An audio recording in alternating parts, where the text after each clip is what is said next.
تو آپ سمجھ گئے کہ یہ کوئی اللہ والوں کی جماعت ہے، یہ کوئی غیب سے آئے ہوئے لوگ ہیں، ایسے لوگ ہیں جن کو میری نگاہ نہیں دیکھ پا رہی ہے۔ تو آپ بھی بیٹھ گئے اور ان کے ساتھ درود پڑھنے لگے، یہاں تک کہ فجر کا وقت ہوا، بلال کی اذان کی آواز آئی، پھر آپ اٹھے، وہ لوگ بھی آواز دے آنا بند ہو گئی۔ جب اذان کی آواز آئی تو ابو بکر صدیق مسجد نبوی میں حاضر ہوئے، سرکار کی ابتدا میں نماز پڑھی، اور جب نماز ختم ہوئی تو سرکار تشریف لائے، کہا ابو بکر رات کا ماجرا میں سناؤں کہ تم سناؤں گے؟ فداک ابی امی یا رسول اللہ، میرے ماں باپ آپ پہ قربان، سرکار آپ سب سے بہتر جاننے والے۔ کہ ابو بکر جانتے ہو جو کل درود پڑھنے کی، آج رات درود پڑھنے کی جو آواز آ رہی تھی وہ کون تھے؟ وہ فرشتے تھے۔ اور کیوں پڑھ رہے تھے؟ جہاں نبی کے جسم کی کوئی شے، کوئی حصہ ہوتا ہے وہاں رحمت کے فرشتے نازل ہوتے ہیں۔ اے ابو بکر، اللہ نے تمہیں وہ کان عطا کر دیے کہ تم نے فرشتوں کے درود پڑھنے کو دیکھ لیا۔ تو سرکار کے منہ مبارک کا، زلفوں کا یہ حال ہے، سرکار کا چاہے داڑھی شریف کا بال ہو، چاہے زلف مبارک کا بال شریف ہو، کہ جہاں وہ ہوتا ہے رحمت کے فرشتے اترتے ہیں۔ تو عام بال کی طرح تو ہے نہیں نا کہ نبی کی طرح ہمارے بال، نبی کی طرح ہمارا جسم، یہ جو ہمارے طرح میں لگے ہو۔ ارے کہاں نبی کے زلفے، کہاں تمہاری منوس بال جو گڈروں اور نالوں میں پھینک دیے جاتے ہیں، اور کہاں وہ کہ جہاں رحمت کے فرشتے آتے ہیں۔ اور یہی نہیں بلکہ صحیح مسلم کے اندر یہ حدیث آئی، بخاری میں بھی اس کو لکھا، امام بخاری کتاب اللباس حدیث نمبر 5896 پر امام بخاری لائے اس حدیث کو، جو میں ابھی حدیث سنا رہا ہوں، حوالے پہلے بتا دے رہا ہوں۔ امام عسقلانی، ابن حجر عسقلانی، فتح الباری شرح البخاری جلد 10 صفحہ 365، امام بدر الدین عینی عمدۃ القاری شرح البخاری جلد 22 صفحہ 76 پر، اور ابن کثیر غیر مقلدین کے علامہ مولانا وہابیوں کے بہت بڑے عالم مانے جاتے ہیں، البدایہ والنہایہ جلد 8 صفحہ 414 پر لکھتے ہیں، ام سلمہ رضی اللہ تعالیٰ عنہا، یہ رسول کی زوجہ بتا رہا ہے، ام المومنین ہے، ہم مومنوں کی ماں، وہ خود فرماتی ہیں کہ رسول صلی اللہ علیہ وسلم کا ایک منہ مبارک میرے پاس بھی محفوظ تھا، سرکار کے زلف کا ایک بال ان کے پاس بھی تھا۔ تو انہوں نے کیا کیا، چاندی کی ایک برتن بنایا سرائی کی طرح، سرائی ہوتا ہے نا، اس کے سامنے سے ایک ٹوٹی، ادھر سے پانی بھرو۔ تو حضرت ام سلمہ رضی اللہ تعالیٰ عنہ کا حال یہ تھا کہ جب مدینے میں کوئی بھی صحابی یا کسی صحابی کا بچہ بیمار ہو جاتا تو وہ اپنے بیمار بچوں کو حضرت ام سلمہ کے پاس بھیج دیتے، اور وہ بچے آتے کہتے امی جان ہماری طبیعت خراب ہو گئی، ہم بیمار ہو گئے، ہمیں شفا یاب فرما دیجئے، ہمیں اچھا کر دیجئے۔ تو یہ نہیں کہتی میں کوئی حکیم ہوں، طبیب ہوں، کہاں سے دوا دوں، یہ نہیں، بلکہ سرکار کا منہ مبارک نکالتی، ایک کپڑے میں مخمل کے آپ نے اس کو لپیٹ رکھا تھا، بڑے ادب سے بال نکالتی، اور اس چاندی کی جو چھوٹی سی انہوں نے سرائی نما وہ برتن بنایا تھا اس میں پانی ڈال دیتی، منہ مبارک کو اس میں ڈبا دیتی، اور پھر کچھ دیر رکھنے کے بعد پانی دوسری ٹوٹی سے نکالتی، کہتی اس کو پی لو۔ راوی حدیث کہتے جیسی مریض اس پانی کو پیتا اللہ تعالیٰ شفا عطا فرما دیتا۔ اور ایک بڑی پیاری میں حکایت سنا رہا ہوں جناب خالد ابن ولید کے بارے میں، آپ نے سنا ہوگا کہ ٹوپی میں سرکار کا منہ مبارک تھا ان کے، اور جس جنگ میں جاتے فتح پاتے تھے، جس جنگ میں جائے فتح یقینی تھی۔ فاروق اعظم رضی اللہ تعالیٰ عنہ کا دور خلافت ہے، سرکار فاروق اعظم نے ایک محاذ پر بھیجا ان کو، بڑے بڑے جلیل القدر جرنل صحابہ ان کے ماتحت اس وقت تھے۔ جنگ شروع ہوئی، مدینے سے کافی دور ایک علاقے میں جنگ ہو رہی تھی، اور جب جنگ شروع ہوئی تو نتیجہ یہ ہوا کہ پہلے دن ہی مسلمان بڑی تعداد میں شہید ہو گئے، دوسرا دن آیا تو پھر مسلمان شہید ہوئے، تیسرا دن آیا تو پھر مسلمانوں کو بڑا شدید نقصان ہوا۔ حضرت خالد ابن ولید رضی اللہ تعالیٰ عنہ روزانہ رات میں بیٹھتے، محاسبہ ہوتا، میٹنگ ہوتی کہ بھائی شکست کی کیا وجہ ہے، ہم مسلسل دشمن سے مغلوب ہو رہے ہیں، ہار رہے ہیں، کمزور ہو رہے ہیں، کیا بات ہے۔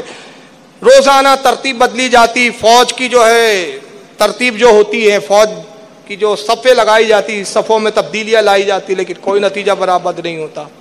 اس طرح گزرتے گزرتے تقریباً ایک ہفتہ گزر گیا۔ آخر میں خالد ابن ولید نے اپنے دل میں فیصلہ کر لیا کہ لگتا ہے کہ یہ جنگ بالکل اب ہارنے والے، اور آج تک ہوا نہیں کہ جس جنگ کا میں جرنل رہا وہ فوج کبھی ہار گئی ہو، وہ جنگ ہم ہارے ہو، لیکن یہ آج پہلی بار ایسا ہو رہا ہے۔ آپ نے صحابہ کو رات میں جمع کیا اور فرمایا کہ دیکھو میں اس نتیجے پہ پہنچا ہوں کہ یہ جنگ میری کمانڈ میں نہیں جیتی جا سکتی، یقیناً مجھ میں کہیں نہ کہیں کوئی کمزوری ہے، صفوں کی تربیت میں یا تو کمزوری ہے، یا میں جن لوگوں کو بھیجتا ہوں محاذ پر شاید میرا چناؤ غلط ہے, کچھ تو کمزوری ہے جو میں سمجھ نہیں پا رہا ہوں, اس لیے میری رائے یہ ہے کہ آپ مجھے معزول کریں, میں اپنے آپ کو ہٹاتا ہوں اس عہدے سے, میری جگہ کسی اور کو سپہ سالار بنا لیں. صحابہ نے انکار کر دیا, کہا کہ خالد ابن ولید یہ کام ہم ہرگز نہیں کر سکتے, اس لیے کہ امیر المومنین فاروق اعظم نے آپ کو اس کا سپہ سالار بنایا ہے, تو جب امیر المومنین نے بنایا ہم کیسے آپ کو ہٹا سکتے ہیں. ہاں یہ کیا جا سکتا ہے کہ امیر المومنین کی طرف ایک قاصد بھیجے اور جنگ کے حالات بیان کرے, پھر وہ جو فیصلہ فرمائے اس کے مطابق عمل کیا جائے. آپ نے کہا اگر قاصد بھیجیں گے جانے کو اس کو اور 5-6 دن لگ جائیں گے اور پھر آنے کو 5-6 دن لگ جائیں گے, نتیجہ یہ ہوگا کہ جب تک تو ہم پوری فوج ہی ختم ہو چکی ہوں گی. تو میری رائے یہی ہے کہ آپ مجھے معزول کر دیں, میری جگہ کسی اور کو جنرل بنا دیں. کافی بحث مباحثہ ہوتا رہا, لیکن آخر صحابہ نے کہا کہ اگر ہم جنگ ہارتے ہیں تو منظور ہے, ہم شہادت کو گوارا کرنے کے لیے تیار ہے, لیکن اے خالد آپ کو ہم نہیں ہٹا سکتے. چنانچہ ہوا یہ کہ کوئی صحابی ان کو ہٹانے کے لیے تیار نہیں ہوا. بہرحال صبح ہوئی, جنگ شروع ہوئی, اور جب جنگ شروع ہوئی مسلمانوں نے حملہ کیا. دوپہر کے وقت قریب تھا کہ بس مسلمانوں کے پیر اکھڑے اور بھاگ, یا تو جان بچاؤ یا مرو, یہ نوبت تھی. تبھی لوگوں کی نگاہوں نے دیکھا کہ ایک گھوڑ سوار بڑی تیزی سے فوج میں داخل ہوا. مسلمان چہرے پہ نقاب اڑے ہوئے تھا, پورا جسم اس کے نقاب میں, چہرہ چھپائے ہوئے, ہاتھ بھی چھپائے ہوئے, ہاتھ میں تلواریں, اور اس نقاب پوش سوار نے آ کر حملہ کر شروع کیا.